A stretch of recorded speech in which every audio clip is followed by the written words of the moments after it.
अस्सलाम वालेकुम रहमतुल्लाहि व बरकातहू। जनाब अज माशाल्लाह 4 जानवरों की माशाल्लाह लाट लियांदी है तो बड़े दोस्त फरमाइश कर देंगे फौजी भाई A+ क्वालिटी के माशाल्लाह जानवर लियाओ। तो अज जनाब A+ क्वालिटी के माशाल्लाह जानवर लियांदे ने जिंदे विच जनाब 3 बकरे और एक पट्ठ है।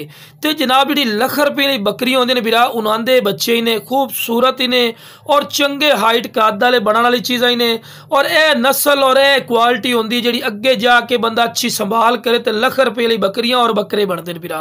तो वीडियो नाल मैं तुहानू सारी की सारी डिटेल भी देवांगे। तो एक मेरी छोटी जी गुजारिश है कि जो मेरे दोस्त इस चैनल पर नवे ने मेरे चैनल फौजी गोट फार्म को सबसक्राइब कर लो और नाल ही बेल आइकन दबा दो कि इस तरह की प्यारी तो प्यारी वीडियो बासानी बिराओ तक पहुँच सके। तो लो बिरा टोर फिर के विखाया तो इस तो बाद दोनों लहदा करके चेक करवाने। लो बिरा प्योर माशाल्लाह खट्टा मक्खी चीना मदरसे नस्ल का माशाल्लाह बकरा ने ब्रीडर क्वालिटी वाला। तो बड़े दोस्त फरमाइश कर देने के फौजी भाई A+ क्वालिटी जानवर लिया दो तो जेडे सस्ते भी होवे तो जनाब भाई सस्ते रेट ही ने तो इंशाल्लाह महंगे दौर के सस्ते तोहफे ने माशाल्लाह। पहले नंबर पर पठोरा बिरा चेक कर सकते हैं। पठोरे के बिरा कन्ना के लापर भी चेक कर सकते हैं। चंगे लंबे कन और लंबी वेल और लंबी गर्दन तो बिल्कुल तोता फेस ने वाइट अख दे चिपटे सिंह छोटे छोटे तो पैर बिरा बनने क्योंकि तुहानू वीडियो बना के चेक करवानी होंदी है।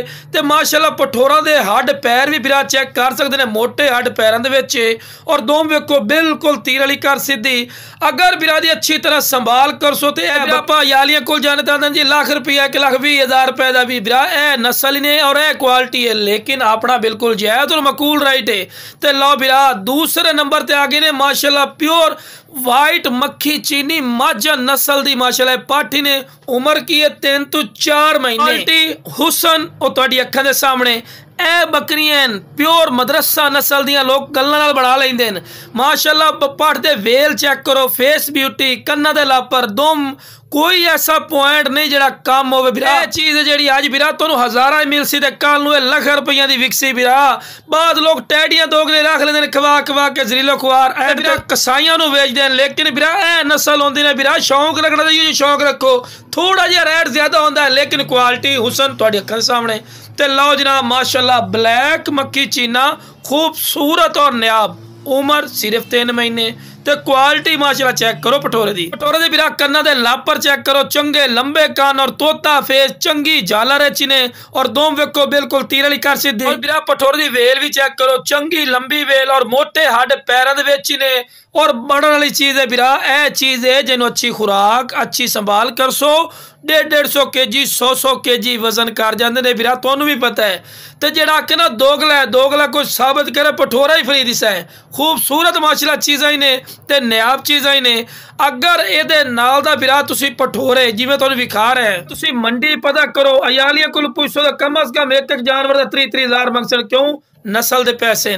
तो आखिरी नंबर ते आ गए ने माशाल्लाह हुसन और खूबसूरती दी माशाल्लाह इंतहा ही ने। चला शेर नस्ल का अपने पंजाब की महंगी 3 ब्रीड शुमार होंदा जनाब। उम्र यदी 2 महीने और क्वालिटी हुसन तुहाडी अखां दे सामने माशाल्लाह। मोटे हड पैरों के ने तोता फेस चंगी झालर वाइट अख और कन्ना दे लापर चेक करो कोई ऐसा पॉइंट है जो बिरा तुहानू कम नजर आ रही है हर पॉइंट वालों A+ गल कहने तो बंदा जितनी मर्जी रेट बिरा जानवर का कर लवीए लेकिन बिरा आज खुशखबरी ने जेड़ा बिरा पहले कॉल कर सी इंशाअल्लाह दी कॉल दी रिस्पेक्ट इज्जत हो सी और बिल्कुल मुनासिब रेट ते मिल सी। और जेड़ा भाई पहले क्या कॉल कर सी इंशाअल्लाह फायदे च रह सी। तो जिस बिरा नूं चाहिए जानवर जनाब स्क्रीन ते नंबर चलता फिर इससे राबता करके इंशाअल्लाह मुनासिब रेट ते लै सकते।